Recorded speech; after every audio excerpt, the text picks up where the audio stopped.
Thanks. Our exam is a week from today. Notice on the schedule, we have our exam on Wednesday instead of on Monday. And that's because Cesar Chavez holiday on Monday cut out one of our lecture days. And the nervous system is already compressed enough that neither you nor I will get through that material in 4 days, or 4 days of lab time. So we'll have 4 days. We have to lose that lecture day somewhere, but we'll lose it with the cardiovascular system. Okay, so there's some of that material on the cardiovascular system that you will need to cover on your own. And we had to do that last in the fall because of Veterans Day. So I know we can do it. I know the students can do it. The lecture notes I redid for one of the segments so that you guys have that material in a more complete form, because I'm not going to actually be talking on it. So we'll talk about that when we get to the next unit. So we'll have lecture on Monday. The Tuesday, Thursday section is still having their exam on Tuesday. So they're going to do it the day before us. We'll do it the next day, kind of flip that situation. So Wednesday's schedule will be a regular Monday lecture exam schedule. All right, so our last lecture lab will be Monday. We'll be doing the sensory, special senses, eye and ear. And then you may have noticed on your lecture notes, excuse me, it says endocrine system as covered in the lab manual. And it's right next to the quiz that we're having on Monday. The quiz is not on the endocrine system.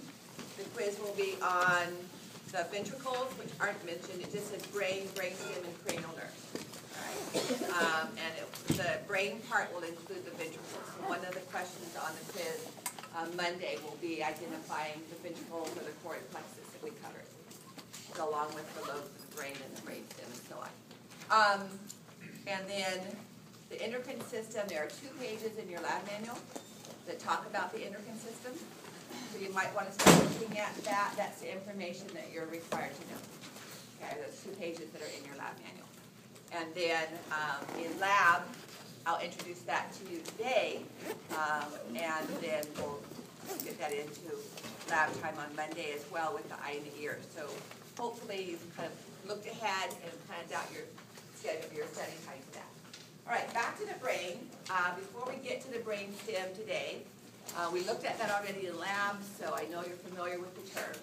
But before we get to the brainstem, there's a couple of other concepts that I want to mention. 3. We talked about thalamus and hypothalamus in lab, but I haven't covered it in lecture.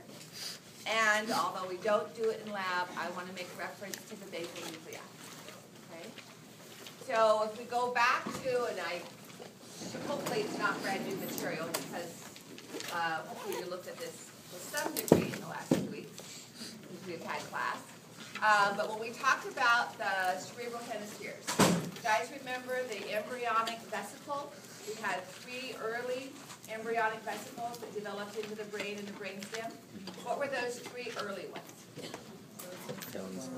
Prosencephalon, mesencephalon, and rhodencephalon. Okay, or the hindbrain. Prosencephalon then developed into the telencephalon. Okay, remember on your lecture exam you will have some matching questions to do with this. I will have that diagram of the 5 vesicles that you have in your lecture notes. They will be labeled, all right? But then what I'll ask you to do is to match up what do the lateral ventricles belong to. Lateral ventricles are found within the cerebral lobes, and so they're going to belong to the telencephalon. Right? So the telencephalon is formed of the lobes of the brain. That would be the frontal lobe, parietal, temporal, occipital, and the insula. Remember how the frontal and temporal lobes grow over to cover the insula.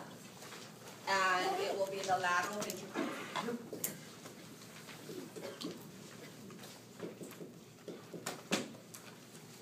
The anterior horns in the frontal lobe curves back to the posterior horn on the occipital lobe and curves around to the side, with the inferior horn being in the temporal lobe.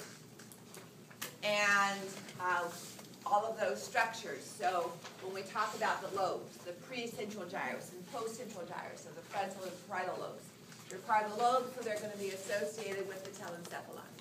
Right? Anybody remember what lobe the hippocampus is in?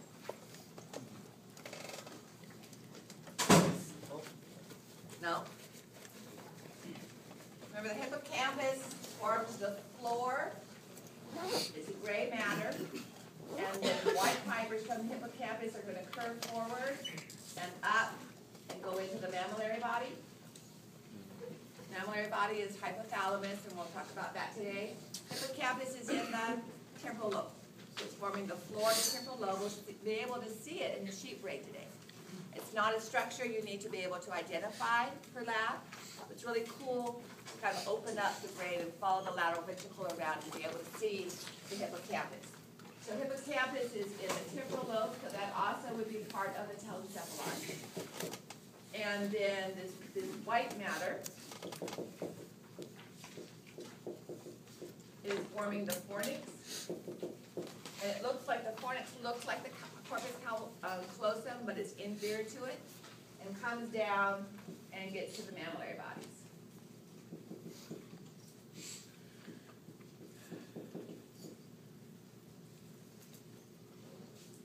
Mammillary bodies is part of the next component. So the prosencephalon forms the telencephalon, our brain essentially, but that grows around to cover up the diencephalon. Okay. Now, before I get to the diencephalon, I said I wanted to talk about another bit of gray matter. This is not on your lab, but it's very important. And this is a group of neuron cell bodies known as the basal nuclei. Anybody remember what our definition of nucleus is when we talk about the nervous system? We had two terms that both refer to gray matter. And remember what gray matter is? Why is neural matter considered gray? Or when is it considered gray? Cell bodies, because it's not myelinated. All right? So gray matter is a collection of cell bodies. We have two terms that we use to refer to a collection of cell bodies. One is nucleus. Anybody remember what the other one is? Ganglia. All right? So we use the term nucleus when it's a collection of cell bodies within the central nervous system.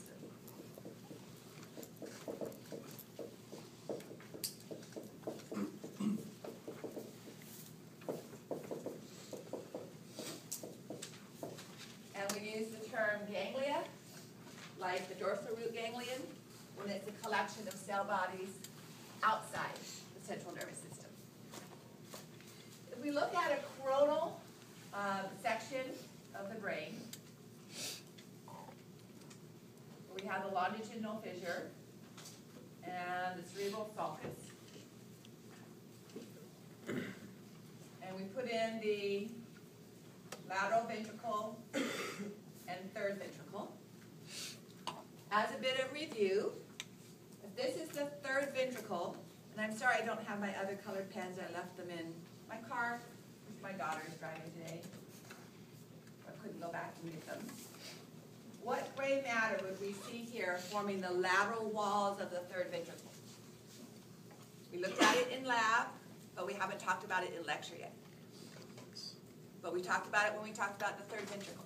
So what structure forms the lateral walls of the third ventricle? Think about a sagittal cut of the brain model. The third ventricle, very shallow. Thalamus, exactly. So this gray matter here is the thalamus, which we'll be talking about in just a few minutes. So I'll put a big T there, see the thalamus. And this structure is filled with CSF fluid, lateral ventricle and third ventricle. And then we see, depending on where we are in the brain, we see gray matter here associated with the lateral ventricle. And then we see gray matter here and here. And if we were to look at this in a whole view, another C-shaped structure. All right, so I'm going to show this now from a side view. So this nucleus up here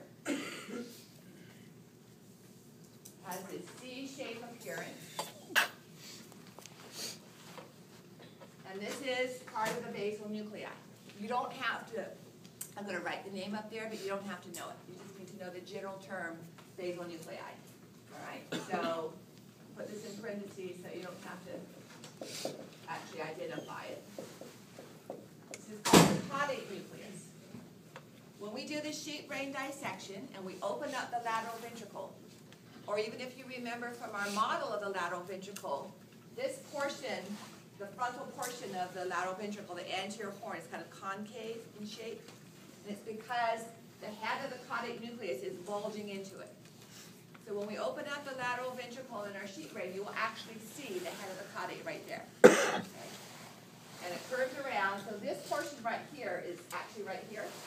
And then the tail, we can actually see the lateral, the inferior horn down here, and the tail is going to be there. So it curves around. It makes looking at the brain and understanding its structure, unless you spend a whole course on it, kind of difficult, because it's like cutting an egg, a hard-boiled egg. You cut the tip of the egg, it looks very different when you cut it halfway through. So cutting the brain can look very different. All right? So caudate nucleus, and then right here in the middle we're going to have the thalamus. And then between the head of the caudate and the thalamus, we have two other structures known as the putamen and globus pallidus. And these are all part of the basal nuclei. So that's what I just drew here. This is putamen and globus pallidus here. Again, you don't have to remember those words or where they're located. They're deep inside the brain. Okay? And they're going to be lateral to our third ventricle. What I do want you to know is the function. Basal nuclei have to do with motor, and it is suppression of unwanted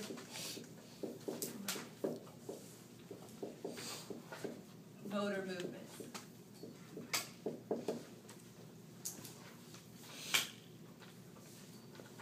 So when the basal nuclei are damaged, you have motor movements that are unneeded. Okay? So damage to the basal nuclei is what I want you to know. Damage to the basal nuclei is going to result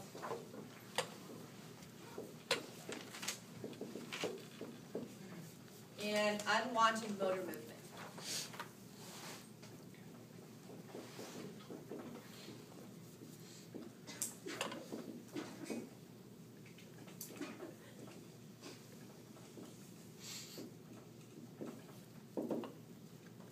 For example,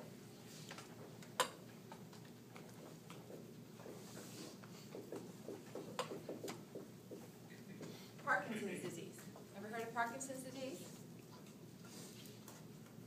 Parkinson's disease is there's several different manifestations. Some is a tremor. You might start out with a little, kind of a tremor of the little finger, all right?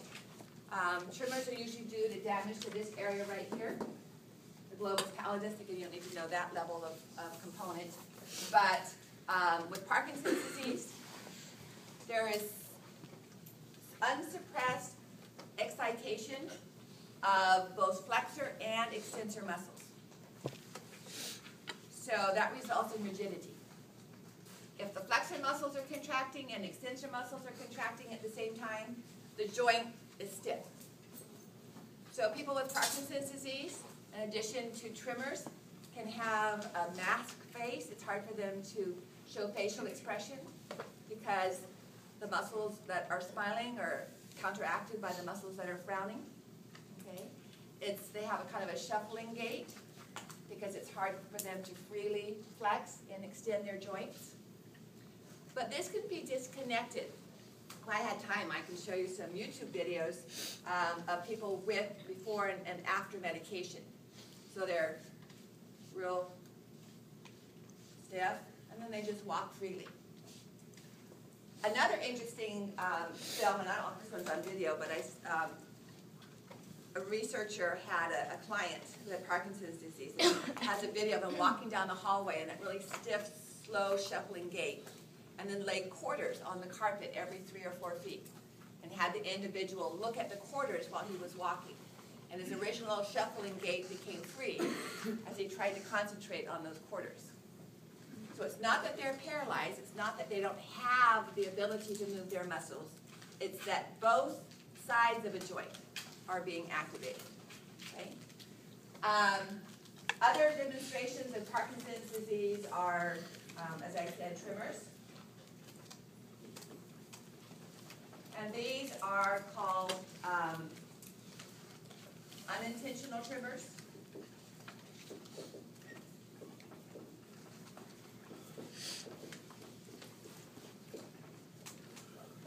So, the shaking of the hand. All right, 1996, we had the Olympics in Atlanta. Anybody remember who lit the Olympic flame? The Olympics in Atlanta? Muhammad Ali. He has Parkinson's disease, thought to be caused by blows to the head from his fighting. And he was holding the torch to go up there, and it looked like he wouldn't be able to do it. But as he actually went forward to light the torch, his tremors decreased. All right, so when they actually have intended movement, the tremors disappear or become less. The unintentional tremors. We'll compare that to tremors of the cerebellum, which become worse the harder you try to do something. Okay. Then there are just not associated with Parkinson's disease, but there are other kinds of tremors known as athetoid movements. And again, this word you don't need to know by identification. Athetoid or choreiform. And they are a variety of dance-like movements, or you'll have an individual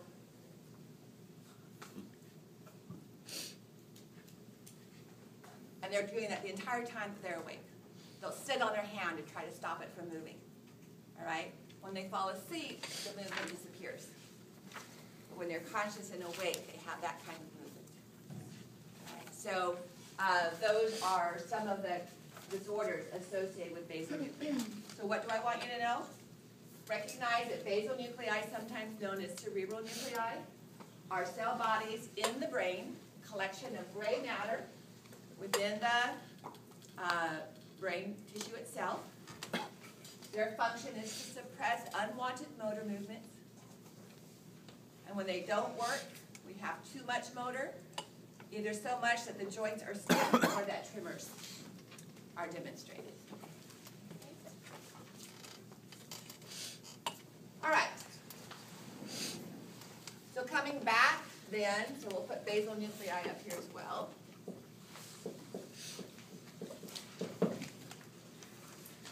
That brings us to the diencephalon. Diencephalon is formed of thalamus, hypothalamus,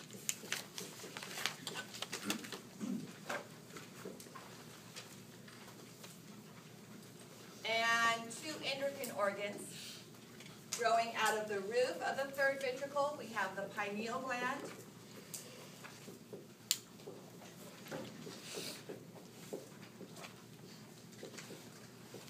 from the posterior roof. We'll see it in the sheep brain today.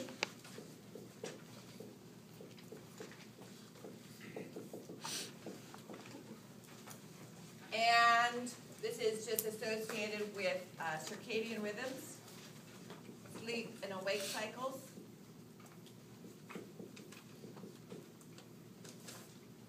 And then what you've already seen in lab,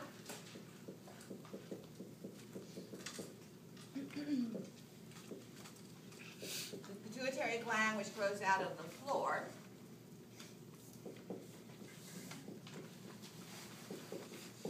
Of the third ventricle.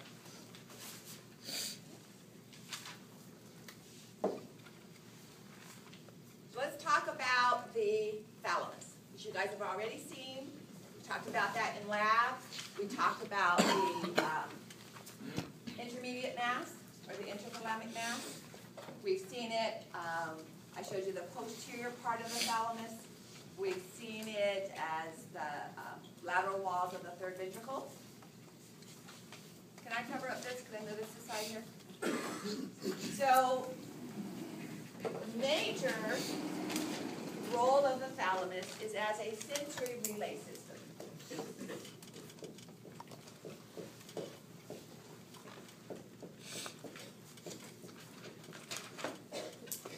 Remember how many neurons are in the sensory pathway? I went through this very briefly with you before spring break. So if we have our cerebral hemisphere, that would be the thalamus. And then we have our brainstem and spinal cord. Let's say my daughter just stepped on a tack this morning and got a huge blood blister on her bottom of her foot. So, pain receptor. What's the shape of this neuron? Pseudo-unipolar. Sensory. The cell body would be found where? Dorsal. Forming is outside the spinal cord, and it's forming gray matter known as the, which one? Dorsal. No? Dorsal, root, ganglia, so cell bodies are sensory neurons. From our dorsal root, ganglion. And then it's going to go in and, in most cases, synapse in the posterior gray horn. Some cases it may go up to the medulla, but it crosses over. At either the medulla or the spinal cord. And this neuron stops in the thalamus. So this first neuron is in the peripheral nerve. Okay. Second neuron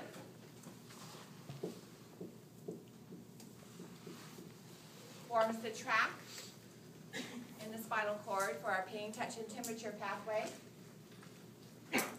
Stops in the thalamus. Much, not all, but much of the gray matter where we're focusing on the function of the thalamus is the third order neuron is what forms much of the gray matter of the thalamus. The cell bodies of this third order neuron. And that's going to go to, this one I've just drawn is going to go to the parietal lobe. What do we call the gyrus in the parietal lobe where it ends up? If I touch this tabletop, and I feel the smoothness of this tabletop, what part of my parietal lobe, post-central gyrus, is where the cell bodies are that are processing that. Okay? Now let's say that I'm seeing the exit sign. No, I'm not ready for lecture to be over that fast. I just happened to see it. All right? Those are bipolar neurons that are going to be activated in my retina. We'll talk about that pathway on Monday. And the second order neurons are forming my optic nerve and optic tract. Guess where those second order neurons go? Thalamus. And then the third order neurons, whose cell bodies in the thalamus, are going to go back to the occipital lobe. Okay. You're hearing my voice, unless you're wearing earplugs. And the second order neuron from the sensory nerve for sound ends up in the thalamus. And the cell bodies of the third order neurons from the thalamus go to my temporal lobe for processing of sound. Okay? So that's what we mean by a relay system. The third order neurons in the pathways for all of our sensory aspects, except for smell, have their origin from the thalamus. And then are directed to the parietal lobe, to the occipital lobe, to the temporal lobe for processing. Okay?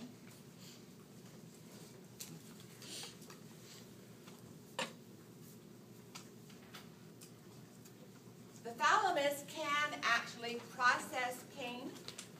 So if someone is unconscious, they're in a coma, all right, depending on the level. Their cortical area, the gray matter of their gyrus, cannot process that pain. The postcentral gyrus is non-functional. But the thalamus can process the pain. So if you poke them with a pen, and the thalamus is still functional, they'll process that as pain, but because it's not going to the cortex, they can't project it to the origin of the pain. So instead of moving their hand, if you're poking the back of their hand with a pen, all right, they're not processing and projecting that pain to the back of their hand. They'll move their entire body instead of just their hand. So the thalamus can process the sensory information, but doesn't have a localization to project it to a particular part of the body. Okay, hypothalamus. So hypothalamus is this area inferior to the thalamus, and it has a great number of nuclei. All right, we're not going to learn the names of all of the nuclei. Even with the extra lecture time I have at American River College, I don't ask my students to learn those. There's a couple we cover when we get to the endocrine system. But the thalamus has it's probably one of the areas of the brain that has the greatest variety of functions.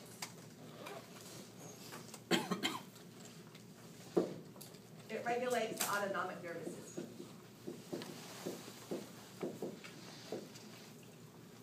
So if your blood pressure rises, okay, or if you're hungry, your stomach starts to growl, or you smell food and saliva starts to be secreted by your salivary glands. A lot of this is coordinated via the hypothalamus. Although we have areas of the brain that are functional, they're known as the emotional brain, sorrow, pain, happiness. The hypothalamus does rage and aggression.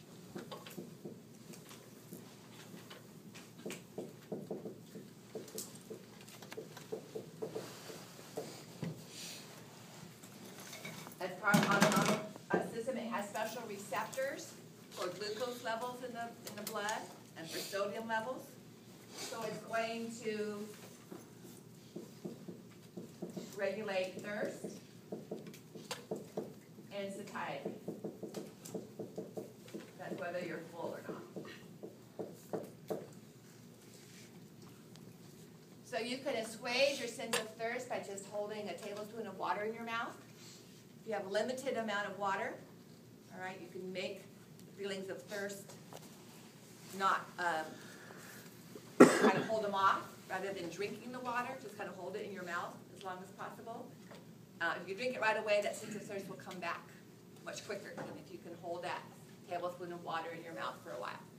Okay? And that has to do with sensory aspects for your mouth, but when you swallow it, the hypothalamus becomes sensory to the increasing concentrations of sodium ions as you become dehydrated. The hypothalamus also regulates the endocrine system.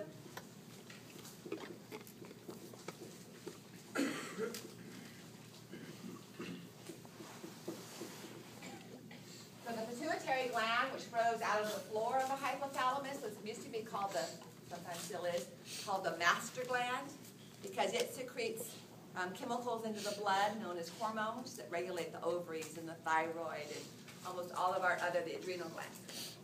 But what regulates the pituitary gland is the hypothalamus. Okay, and it actually makes some of the hormones that the pituitary gland releases. So it's much more important not more important, but it controls the pituitary system. All right, so recognizing those functions, recognizing the relationship to the third ventricle, so the hypothalamus kind of forms the floor and lower portion of the third ventricle, recognizing that they belong to the diencephalon. Okay. So now we're ready to move into the brainstem. And I'm going to pull down the screen and show you some images of this aspect here of the brainstem.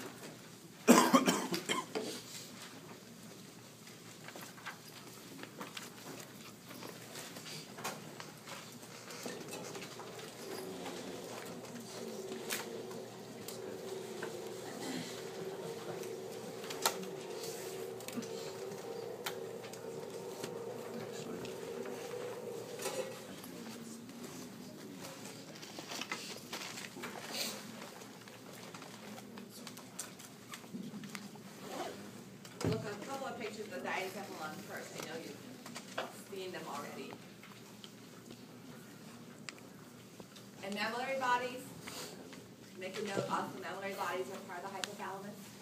So they are found there in the floor. This first image is the sagittal view that you'll recognize. So here we're looking at this region of a sagittal view of the brain. Here's the corpus callosum. What kind of white matter forms the corpus callosum? Remember the three kinds of white matter that we had? Association, commissural, and projection. Commissural. So the white matter is not going this direction in the corpus callosum, but it's going back across from lobe to lobe on opposite hemispheres, so frontal lobe to frontal lobe, parietal lobe to parietal lobe. All right? If we cut this membrane here, like we'll do in lab today, we get into the lateral ventricle. This structure right here is the fornix. This is the white matter coming from the hippocampus and then going slightly lateral, so we don't see it here, end up in the mammillary body down here. And that's helping to lay down short-term memory. So here we see part of the thalamus, the intermediate mass. And in the sheep brain, go posterior, all right, and you'll see the large posterior part of the thalamus as well. You can kind of open that up. And then this lower area here is hypothalamus. So here would be the optic nerve actually grows out of the floor of the hypothalamus. This would be the optic chiasm here. And then you can see that the pituitary gland grows out. So this is coming from the floor of the hypothalamus, the third ventricle. The other part of the pituitary comes from the roof of your mouth and as an embryo. And then that seals off and is separate. But from the hypothalamus, we have neurons that release chemicals that travel in the blood to control the pituitary. Now in the roof, we have the pineal gland. We will see this in the sheep brain. It's very large in the sheep brain. It's easy to see. It's going to be just above the superior collicula. Okay.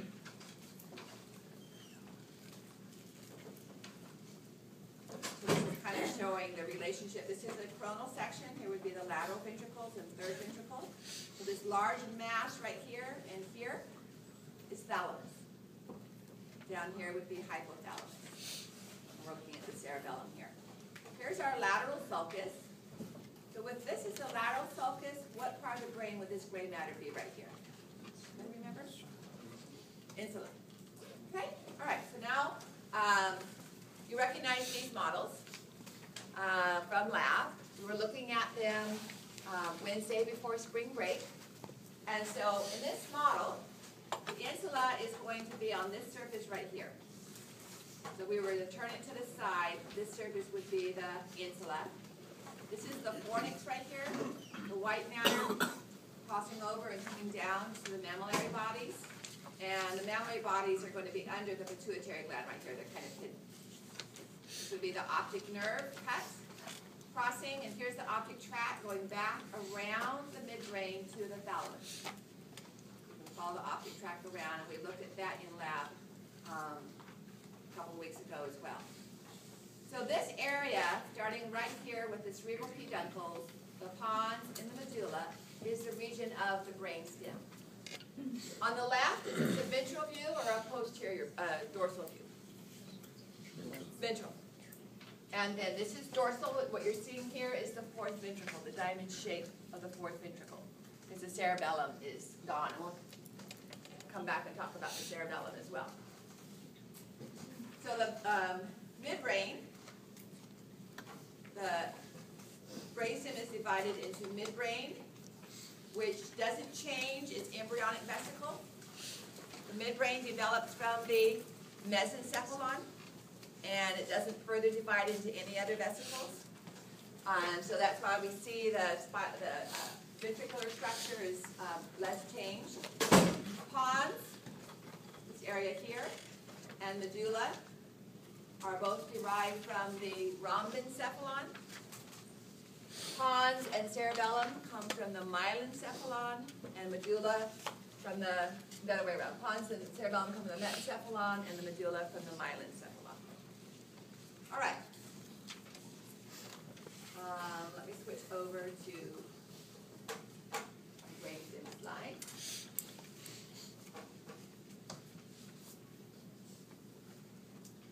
So this is a sagittal view. And again, midbrain would be this area right here. Pons would be this area right here. You can see it's sharing the fourth, this would be the cerebral aqueduct. And here's the fourth ventricle shared with the medulla as well. And the cerebellum forming the roof of the fourth ventricle. Now this is a ventral view. Here's the thalamus. Optic nerve, optic chiasma, two mammillary bodies. So we're looking at the hypothalamus right here.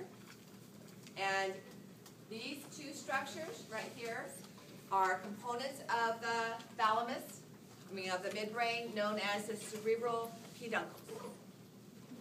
Right? They are motor fibers. So I'm going to go through the structures and I'll come back and diagram them on the board like I did in lab for my lab sections. So motor fibers, these are voluntary motor fibers. Their cell bodies would be forming what gyrus in what lobe? Precentral gyrus of the frontal lobe. All right, so these motor fibers are going to come down and form these large bundles of voluntary motor fibers from the left and the right hemispheres coming down. They're going to pass, many of them, not all, will pass through the pons. And then what's left is going to form these columns known as the medullary pyramids. Motor is most likely to be found on the ventral or dorsal surface of our spinal cord or brainstem. Ventral or dorsal? Ventral. Okay? So keep reviewing that. This is the ventral surface of the brainstem. That's where we find the motor pathways. Okay, now if we look at the lateral view here, you can see those same motor fibers. This is the optic tract curving around. It looks like a turkey or a chicken. Curving back around to bring those neurons to the thalamus. Here's the pregnant belly or beer belly of the pons. And then we can see the roof of the cerebral aqueduct here formed by the superior and inferior caliculi. Let me put the screen back up. We'll talk about those components.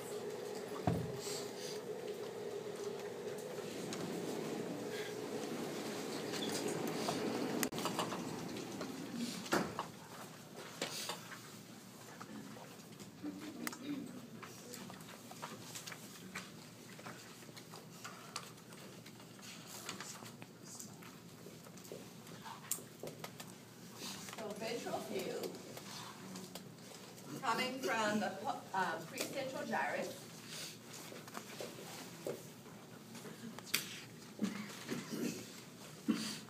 We have the cell body. What do we call the motor pathway? Is a 2-neuron pathway. Sensory is 3. All right. So what do we call the first neuron in our motor pathway? Anybody remember?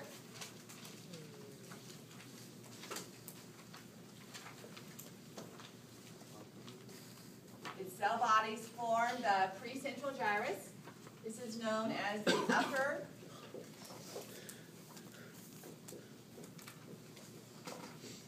motor neuron. Okay? And then we have the second neuron, which is then the lower motor neuron. So cell bodies and their axons, cell bodies forming the precentral gyrus. When we get to the midbrain, these structures form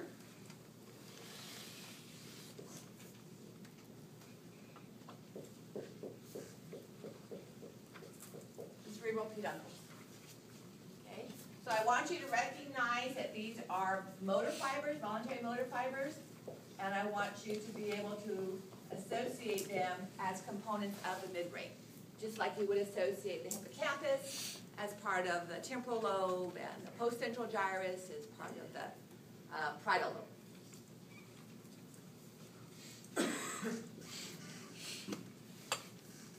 And then when I drew this in lab, what two structures of the diencephalon do we find in the V formed by the two cerebral peduncles? Mammillary bodies. Okay? So this would be the cerebral peduncles, and they kind of come together and form this V. And then I'm going to come back and follow them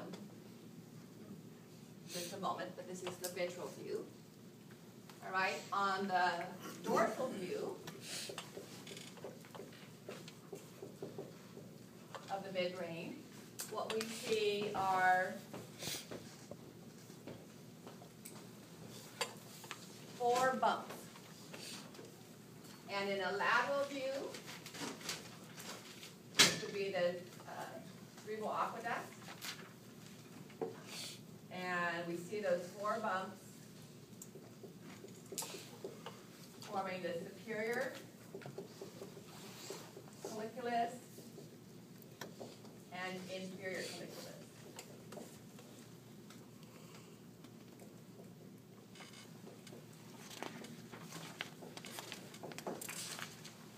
So this would be superior colliculus and inferior colliculus. The 4 together form a structure that means 4 bodies. So corpora is our plural term for bodies. Quadrate, quad means 4. So corpora,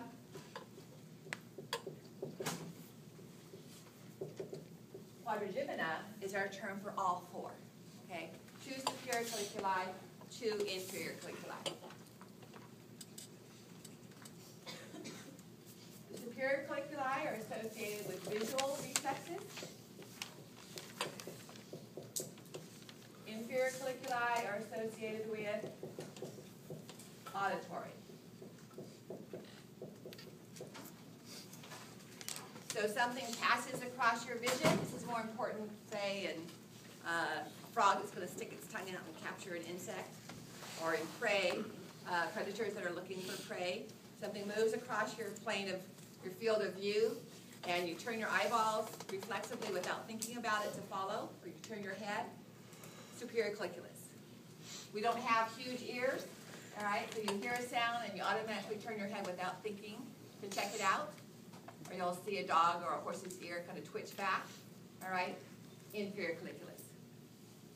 So when we talked Monday about the neurons from the eye, some of them are going to go to the occipital lobe. Some of them are going to be sent here to the superior colliculus for reflex. All right. So people, family members of individuals who are unconscious will say, well, they looked at me.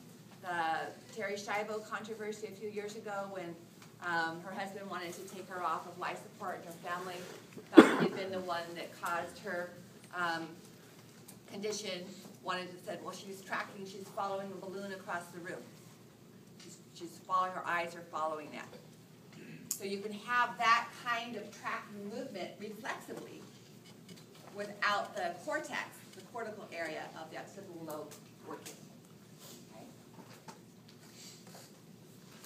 So those are the structures that I want you to associate with the midbrain.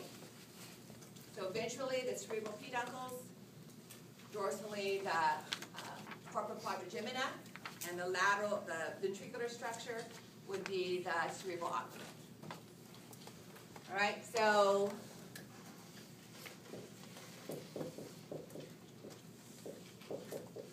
midbrain mesencephalon. Then if we take these motor fibers, some of the motor fibers coming down are going to stop in the pons. And they are going to form a synapse with motor neurons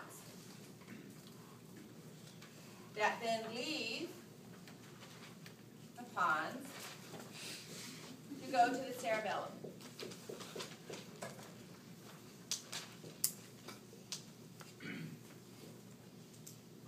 So we have a collection of cell bodies within the central nervous system. So what would we call these collections of cell bodies within the pons? Nuclei or ganglia? Nuclei. So these are referred to as pontine nuclei. And that's what creates this large swelling of the ventral pons known as the basal pons. Now in your lab manual, it's just pons. Okay?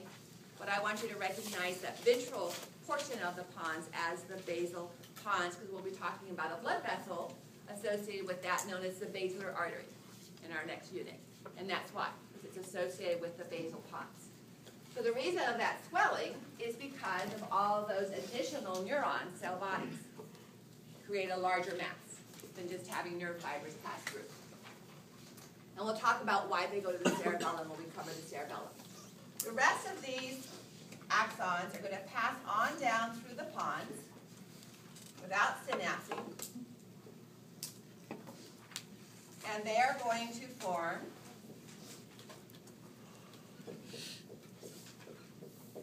part of the medulla.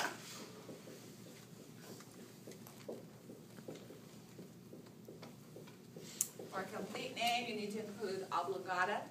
A lot of our organs will have medulla. The thymus has a medulla. The kidney has a medulla. And so these continuing fibers that continue to descend are known as the medullary pyramids. We also have pyramids in the kidney, the renal pyramid, so we include the term medullary pyramids.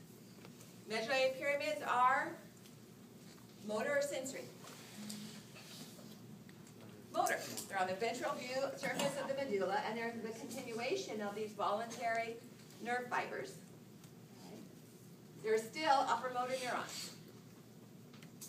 85% of them will cross over in the lower medulla to descend in the motor pathways of the lateral portion, the lateral column of the spinal cord.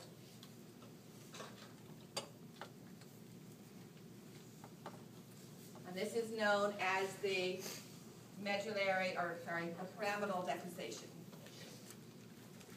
Decussation means crossing.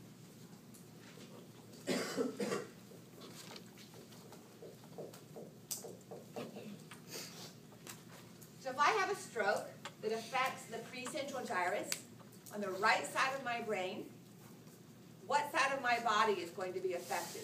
The right side of my body or the left side of my body? The left side, because it crosses, those fibers cross over. Okay. If, however, I have a problem with my spinal cord, below the level of the crossing over, then the paralysis will be on the same side, because the nerves are already over on that side.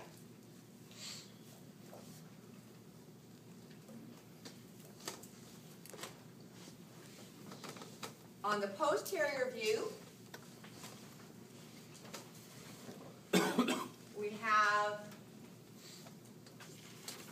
we take off the cerebellum. What we see is the fourth ventricle.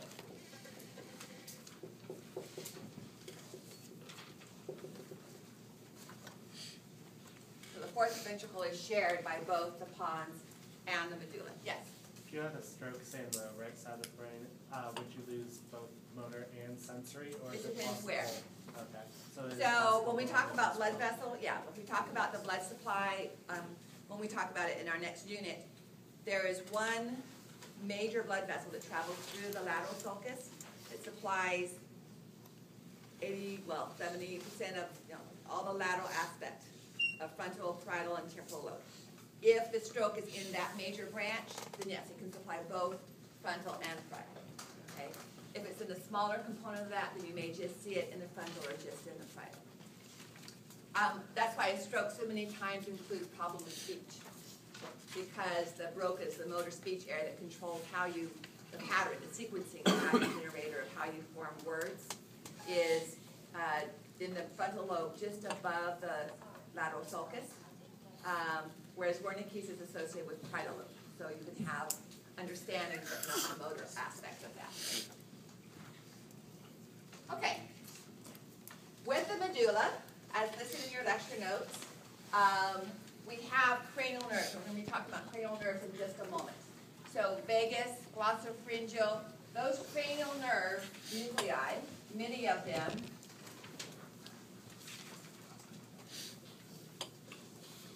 are associated,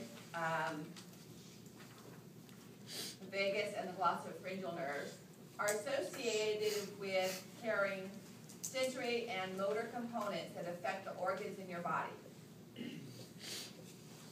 So between these, we have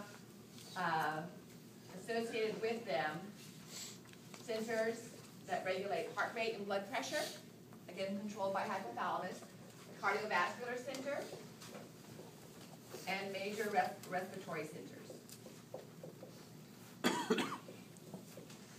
Now obviously, and we'll talk about this more when we get to respiration, obviously I can't tell my heart to stop beating. I can use biorhythms to slow it down, okay, maybe 2 or 3 beats, maybe 5, but I can't completely stop it. Is breathing voluntary or involuntary? Involuntary. Both. Take a deep breath. Hold your breath. Remember the diaphragm, internal, external, intercostal muscles? Those are skeletal muscles. Those are voluntary muscles. So the nerves that innervate them are these upper motor, lower motor neurons. The drive, however, is a reflex based on oxygen needs and CO2 levels, primarily CO2 levels. So while you're asleep, you don't have to, even awake, you don't have to consciously think about taking a breath. All right? That is but it's a reflex similar to tapping your knee. So there are chemical pressure triggers that will keep that breathing reflex going. Right? But the neurons that innervate them are voluntary neurons. Someone that has damage to the brainstem above the level of the medulla is going to die. Okay, unless they're on a respiratory, on a ventilator, because that reflex is not going to be maintained. You can have babies born with no cortex that are still breathing and their heart's still beating, because the brainstem is still intact. Damage to the spinal cord at C1 or C2 also requires a ventilator, because the nerve that goes to the diaphragm starts at C3. So again, we'll cover that when we get to the respiratory system, but there's an interplay between the control of the reflex and the actual voluntary motor neurons. All right, so let me pull the screen down again to kind of go over these structures with you, and then I want to talk a little bit about the cerebellum before we get to cranial.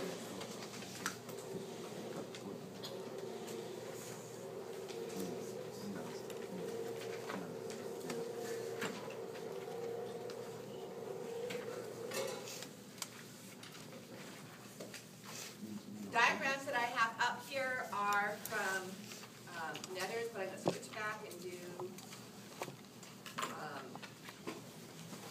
the models that you were used to looking at.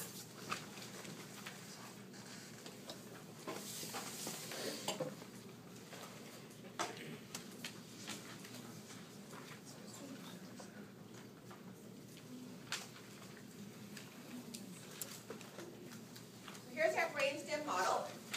And again, on the left is the ventral view, on the right, your right, is the dorsal view. So here is the midbrain, and these two structures right here would be upper motor neurons stopping or passing through the pons to enter the medulla. So these would be the cerebral peduncles, seen best on our models of the brainstem. On the whole brains, they're kind of tight. Here you can see them as a lateral aspect. This would be the basal pons, the roof of the pons here forming the floor, the posterior aspect forming the floor of the fourth ventricle. This white area that you see right here are all those nerves coming from the pontine nuclei going back to the cerebellum. And I'm going to talk about that in just a moment when we talk about the cerebellum. Then we would have the medulla. The ventral aspect would be our medullary pyramids. On the side here would be the olive that will help us find the hypoglossal nerve. Dorsally, again, the floor here is the floor of the fourth ventricle. And in that floor, we find many of the cell bodies of our cranial nerves.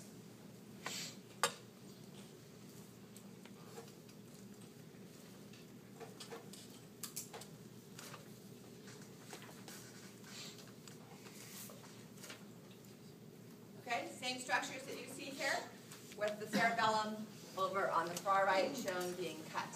And then we're going to come back and look at the cranial nerves. So I want to come back to those pontine nuclei and talk about the cerebellum. So the cerebellum's function is basically, primarily, it has a lot of functions, but its basic function is to use information that it gets from your ear, from your eyes, and from your joints to regulate movement and maintain balance. So you've probably seen videos, hopefully you yourself haven't been part of these videos where you're being checked for DUI. And they're asked to touch their nose or walk heel to toe, all right, checking for balance. Because the cerebellum is one of the first areas to show signs of alcohol effects in interfering with that balance. So the cerebellum is like a black box. It can't see, right? If all you had was cerebellar function, you wouldn't be able to see.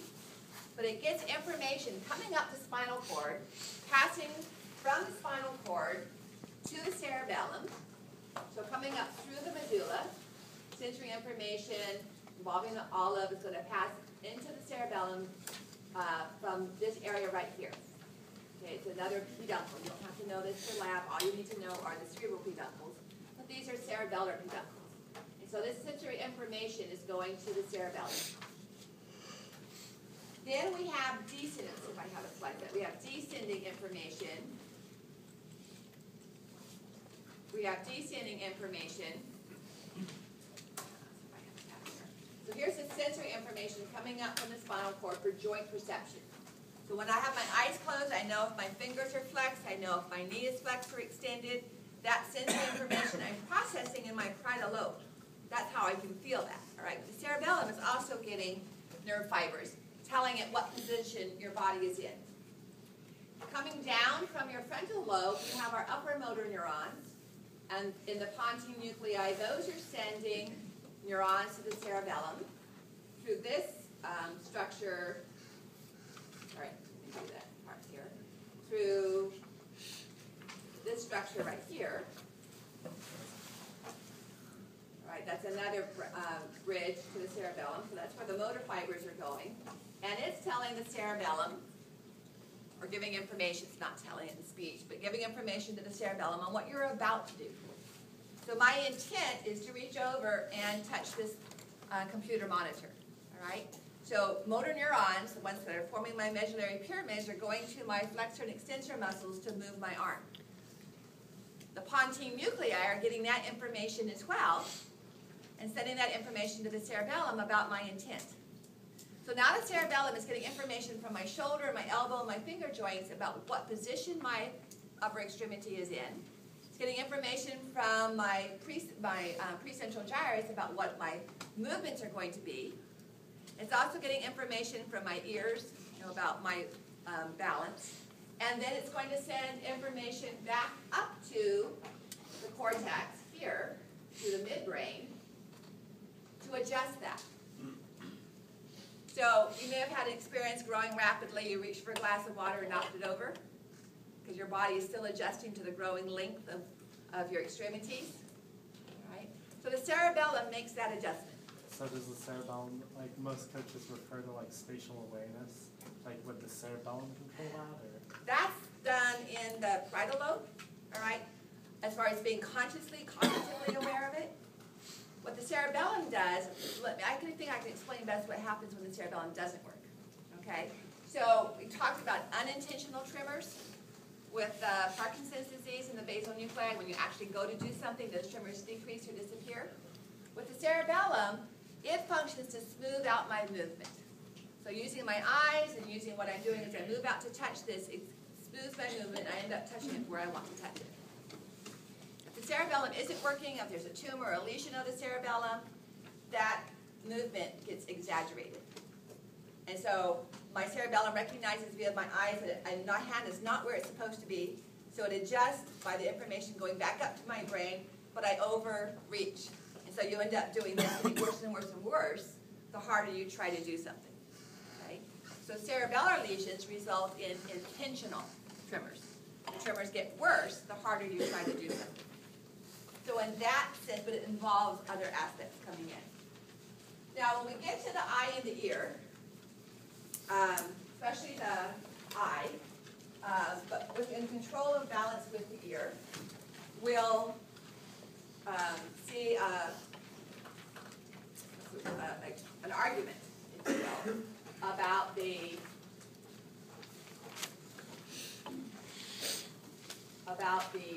information coming from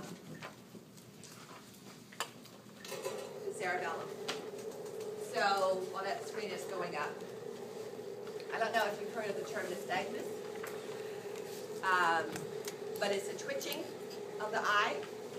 All right, those of you in the back probably won't be able to see it, but when we look at equilibrium with the ear, that equilibrium is sending a sense of movement to the cerebellum, but so it's the eye sending information to the cerebellum about where your body is. Okay, so I've never thrown up doing this, but I'll step back here just in case. So I'm going to spin with my eyes closed, all right, and then I'm going to stop and look out at you guys, and I want you to look at my eyes, okay?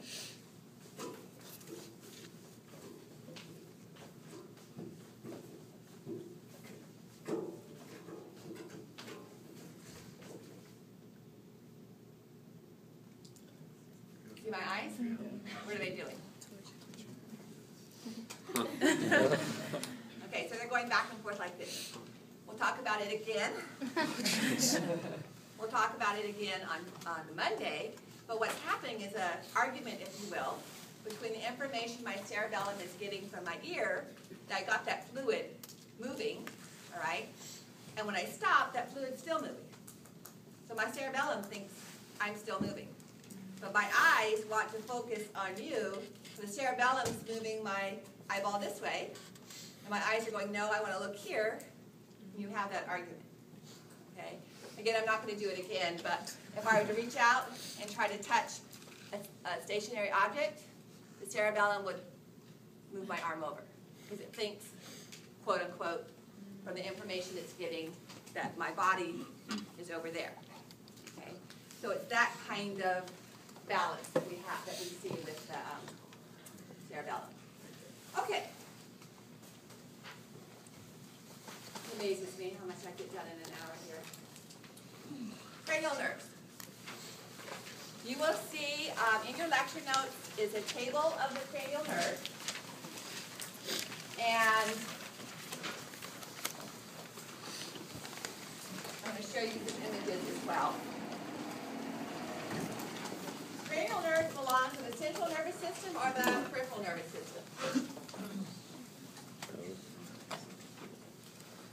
Are they found within the bony cavity of the skull and the spinal cord, or outside?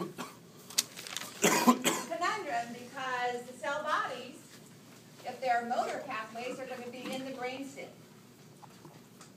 But the nerves themselves pass through the openings of the skull and are found outside. So cranial nerves, like spinal nerves, are components of the peripheral nervous system. They have to have a connection. So cell bodies of motor components will be within the brainstem, okay? And they form cranial nerve nuclei. So the component of the anterior great horn, if you will, of the spinal cord. There are 12 cranial nerves, and we use Roman numerals for their names.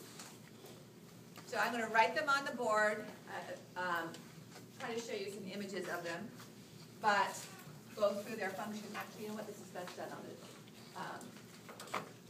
slides. So let me just write the names on the board, and then we'll go look at the slides of their function. So cranial nerve 1 is is olfactory nerve. Okay? Cranial nerve 2, and I'm going to give the function on the slide, is optics.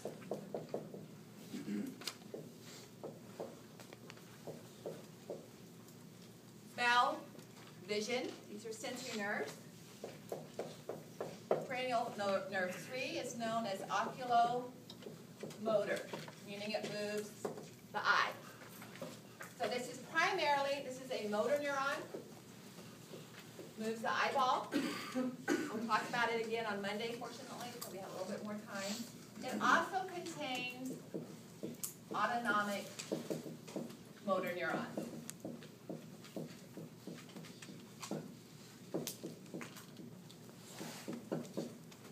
Parasympathetic. It is one of 4 that do so. Cranial nerve 4 is trochlear nerve. It also moves the eyeball. Now I'm writing motor by these neurons. Even the ones that are all motor will have at least the proprioception function. Okay? Cranial nerve 5, you're already familiar with. Trigeminal nerve. Sensory, from the face. Motor for chewing muscles. Cranial nerve 6. And we'll talk about many of these on Monday. Is motor to the eyeball as well. So ocular motor, trochlear, and abducens are going to cause innervate muscles that move the eyeball. Cranial nerve 7 is facial. Remember, motors and muscles of facial expression. It's also autonomic motor. And I'll show you some slides for that. And it's sensory for taste.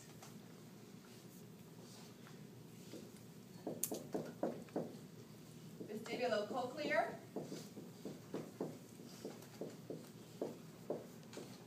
is sensory for hearing and balance.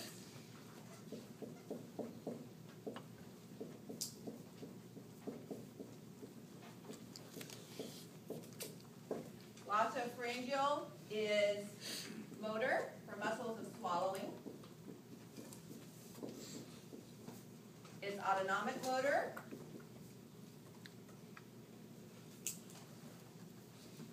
For salivary glands. And it's sensory for taste. The bitter taste, the back of the mouth.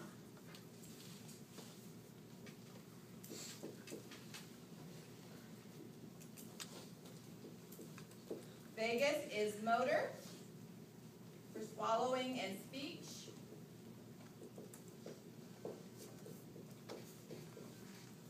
It's autonomic motor to organs of the thorax and abdomen, so digestive system, heart.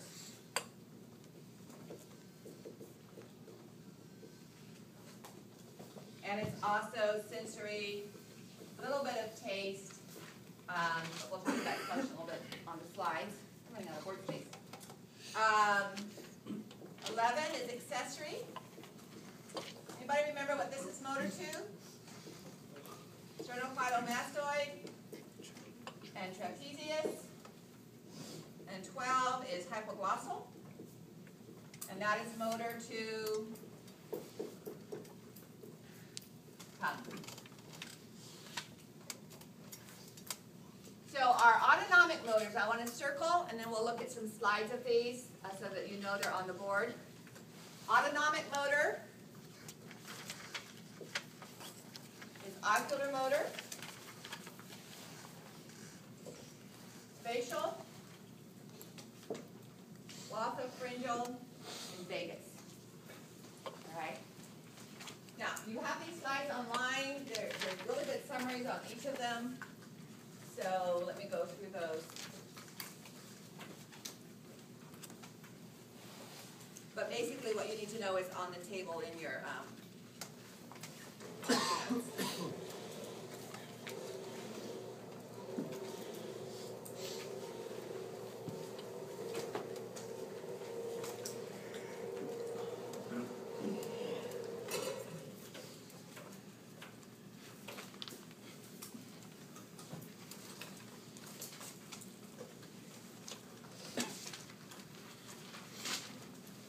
Lecture notes on the table, on the far left-hand side is a series of words that can help you remember the first letter of each cranial nerve on Old Olympus towering top. There are some risque ones available. All right. Vega stands for vagina, you know what I mean. On the far right, some say marry money, but my brother says better be merrily married. Has to do with sensory, motor, or both. So those kind of things can help you keep these in mind. So cranial nerve 1, olfactory, is smell. We saw this as an olfactory bulb, all right, in the nose. So remember, we have bipolar neurons. And the bipolar neurons are forming these bundles of nerves right here passing through the cribriform plane.